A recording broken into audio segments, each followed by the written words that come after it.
ஏக்கா, அந்த 3வது தெருவுல ஒரு பொண்ணு இருப்பாளே, எப்ப பார்த்தாலும் மினுக்கிட்டே திரிவாளே, அந்த பொண்ணு நேத்து ராத்திரி ஓடி போயிட்டுக்கிறாக்கா.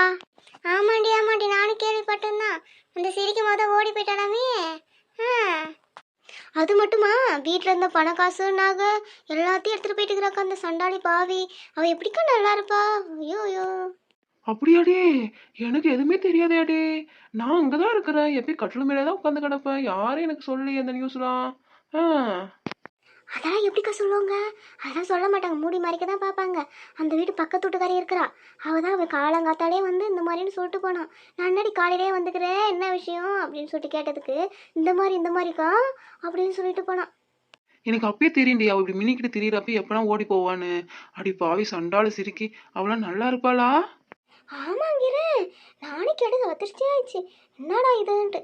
அந்த பொண்ணு சரியான வாய் ஆடுவா. வாய்னா வாய், அந்த வாய் ஆடுவா. ஏண்டி பையன் அந்த ஊரு? ஏதோ அவன் பக்கத்து ஊர் பையனா. இவ வந்து சொன்னாலே, அவளே நிறைய நேரம் பார்த்துருக்குறாப்புலகுது அந்த பையனை. வந்து இந்த மாதிரிக்கா நானும் அவனை பார்த்துக்கிறேன் அப்படின்னா என்கிட்ட சொல்லிட்டு இருந்தா. நான் யார் என்ன இதெல்லாம் விசாரிக்கல, விட்டுட்டேன். நமக்கு எதுக்காது வீண் வம்பு, நம்மளாம் ஊரு கதையை பேசிட்டு கிடக்குறோம். ஆமாங்கிற, நமக்கு எதுக்கு ஊர்வம்பு? இந்த முன்னாள் வீட்டுக்காரிக்கிறாள் ராக்காயி. அவன் முன்னால பெரியமா பெரியமா என்னம்மா பண்றீங்கன்னு சொல்லிட்டு வந்து பேசுவா. அவங்க வீட்டுல தான் அடிக்கடிக்கு சண்டை வருமே. என்னாடி சண்டை, ஏதடி சண்டைன்னு நான் கேட்டேன். அதுல இருந்து இந்த பக்கமே வரதில்ல. வருவான்ற வரதே இல்லை. வெளியே வந்தா கூட என்னை பார்த்தா அப்படி திரும்பி உள்ள ஓடிடுவா. ஆமாங்கா, எங்க கிட்ட கூட ஒரு வார்த்தை சொல்றதுல டெய்லிக்கும் அவன் புருஷன் குடிச்சிட்டு வந்து சண்டை வளர்க்குறான் பழகுது. நம்ம இதெல்லாம் சொல்ல மாட்டா. நம்ம இதெல்லாம் சொன்னா நம்ம ஊர் ஃபுல்லாக பறி போட்டுருவோமா. அதெல்லாம் சொல்ல மாட்டேன். நம்ம அதே தொழிலாக திரியிறோம். போய் யார் வீட்டில் என்ன நடக்குதோ எல்லாத்தையும் நம்ம வந்து சொல்லிட்டு பேசிட்டு கிடக்கு. ஆமாக்கா, எத்தனை நாள் மூடி வைக்கிறேன்னு பார்க்கவே நம்மளும் தான். நம்ம காது விஷயம் வராமையா போயிட்டு போகுது, இல்லை அவள் எவ்வளோ நாள் தான் மூடி மூடி வைக்கிறேன்னு பார்க்குமே. சர்சக்கா, வரும்போது தான் பார்த்துட்டு வந்தேன். அங்க மாமியார் கிழங்கெல்லாம் உட்காந்து மீட்டிங் போட்டுக்கிறாங்க. தெரியுண்டி, அது பார்த்துட்டு வந்து அங்கே உட்காந்துக்கிறேன். இல்லைனா தான் எங்கள் மாமி அந்த வேலை செய்ய இந்த வேலை செய்யன்னு சொல்லிக்கிட்டே கிடப்பாங்களே, கொஞ்ச நேரம்னாச்சும் உட்கார விட மாட்டாங்களே. அதான் சரி காத்தாட்டமாக அங்கே வந்து உட்காரலான்னு வந்தேன். ஏன்டி சரண்யா, உங்க மாமியார் மட்டும் அங்க காணோம்? எங்கள் அத்தை வீட்டுக்குள்ளே தான் இருக்குது. நான் தான் சரி நீங்களும் உட்காந்து பேசிட்டுக்கிறீங்களே அப்படின்னு சொல்லிட்டு வந்தேன். ஆமாம் ஆமாம், உங்களுக்கு வேற வேலை என்ன இருக்குது? இந்த மாதிரி ஊருக்கு அதெல்லாம் தெரிஞ்சுக்கிட்டு போய் ஊடு ஊடா உட்காந்து பேசத்தானே வேலை. அது அவங்களே சொல்லிக்கிது. என்கிட்ட யாருன்னா ஏதோ ஒரு விஷயம் சொன்னா அது ரகசியமாவே இருக்கும். நாங்களும் மூச்சு விட மாட்டேன்ட்டு புல்ட்டா வருது. சரிடா சதீஷ், சரி நான் போயிட்டு வரேன். நாளைக்கு பார்க்கலாம். சரிண்ணா, சரி பார்த்து போயிட்டு வாங்க. போதை ஏறி போச்சு, புத்தி மாறி போச்சு, சுத்தும் பூமி எனக்கு சொந்தமாகி போச்சு.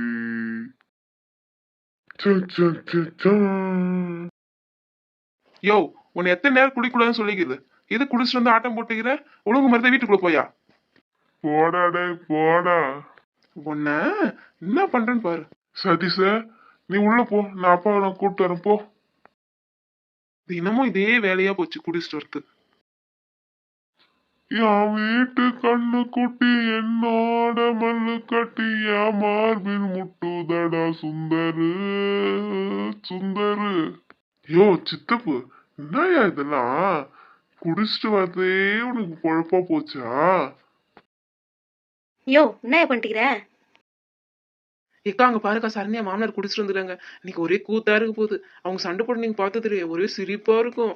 ஆமாம், இவளுக்கு சிரிப்பாக இருக்கும் அடுத்து மட்டும் சண்டை போகிறது. மூஞ்சி அள்ளியும் பாரா. எக்கோ அங்கே பாருக்கா, ராக்காய் புருஷன் குடிச்சிட்டு வந்துக்கிறான். ஏதோ சண்டை பழகுது. ஆமாண்டி, நானும் பார்த்துட்டு தான் இருக்கிறேன். இங்க இருந்து பார்த்தாவே அங்க என்ன எழுது எல்லாம் தெரியும். யாருக்காக இது யாருக்காக இந்த மாளிகை வசந்த மாளிகை யாருக்காக? யோ எனக்காக தான் கட்டின சொன்னேன், இப்ப நான் யாருக்காகன்னு சொல்ற? காதல் ஓவியம் கலந்த மாளிகை யாருக்காக இது யாருக்காக? யோ உள்ள வாருமையா, காதல் ஓவியம் களைஞ்சு போச்சா, திரும்பி போய் சுண்ணாம்படி களையாது. தூது வந்தது, அது மங்கை என்னும் வடிவில் வந்தது.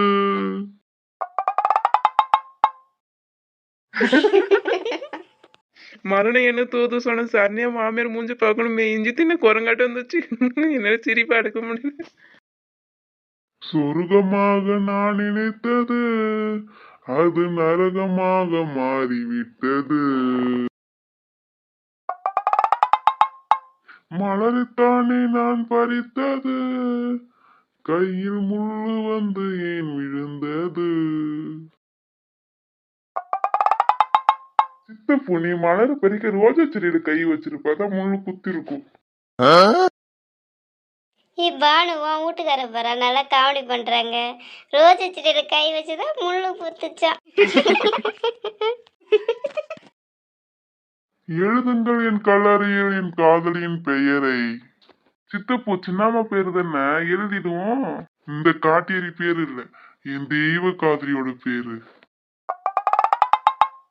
எங்கிருந்தோ நஞ்சு வந்தது, இங்கிருந்த சொந்தம் போனது.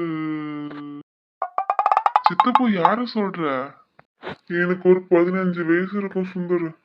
அப்போ என் காதலி நானும் அவளும், அவளும் நானும். சித்தப்பு, அதுக்கு மேல சொல்லுங்க, ஏன் நிறுத்திட்டீங்க? அவ கண்ணு இருக்குதே, ஒரு 10 செகண்ட் மேல பார்க்க முடியாது சுந்தர். ஏன் சித்தப்பு, மெட்ராஸ் ஐயா? இல்லப்பா சுந்தர், அவ கண்ணை பார்த்தா மின்னல் தாக்குற மாதிரி இருக்கும். சித்தப்பு, பின்னாடி பாரு, இடியே தாக்க போகுது. யோ, உனக்கு எவ்வளோ திமிரு கொழுப்பு இருந்தா உனக்கு மின்னல் தாக்குதா மின்னல்? இப்ப பாரு உனக்கு இடியே தாக்கும். ஓட்ட மூஞ்சி, நமக்கு கல்யாணம் ஆகி 30 வருஷம் ஆகுது. இதுல உனக்கு சின்ன வயசு காதல் மலருதோ? மலரட்டும். அதை வேரோட புடிங்க எரியல, பாத்துட்டே இரு. யோ, நம்ம பையனுக்கு கல்யாணம் ஆகி பேர பசங்க வர போறாங்க, உனக்கு இந்த வயசுல காதல் தோல்வி? பணங்க மண்டியா, கட்டினா அத்தை பொண்ணுதான் கட்டும் ஒத்த காலம் நின்னுட்டு இப்ப என்ன நான் பேசுற பத்தியா நீ? என்ன சொல்லி அந்த பொண்ணு கேட்ட? பணம் 10,000 இருக்கணும், பொண்ணு முத்தா இருக்கணும்னு சொல்லிதான் அந்த பொண்ணு கேட்ட. அதுல முறையில அத்தை மாவளா இருக்கணுமா? யோ திருட்டு முஞ்சி, முழிக்கிற மொழிய பாரு. உன் கையை காலை உடச்ச மூலையில உட்கார வைக்கல. என் பேர் ராக்கா இல்ல. பாருங்கடி, இந்த வயசுல போய் காதல் தோல்வியா? இத்தனை நாள் எங்க போயிருப்பாரு? கோமா இருந்திருப்பாருக்கா. கோமா இருந்து தெரிஞ்சோடனே நம்ம லவ் பண்ண பொண்ணு வேற, இது என்ன பிசாசாட்டும் கிடக்குதுன்னு நினைச்சிருப்பாரு. அடி பாவி, இது மட்டும் எங்க அத்தை காதல் வீந்துச்சுன்னா வச்சுக்க, உன்னை நேரம் கிழிச்சு தொங்க விட்டுரும். பாத்துக்கிட்டே இரு. நான் தொங்கறது இருக்கட்டும், இப்போ உங்க மாமனார் தொங்க போறாரு கந்தல் கோலமா.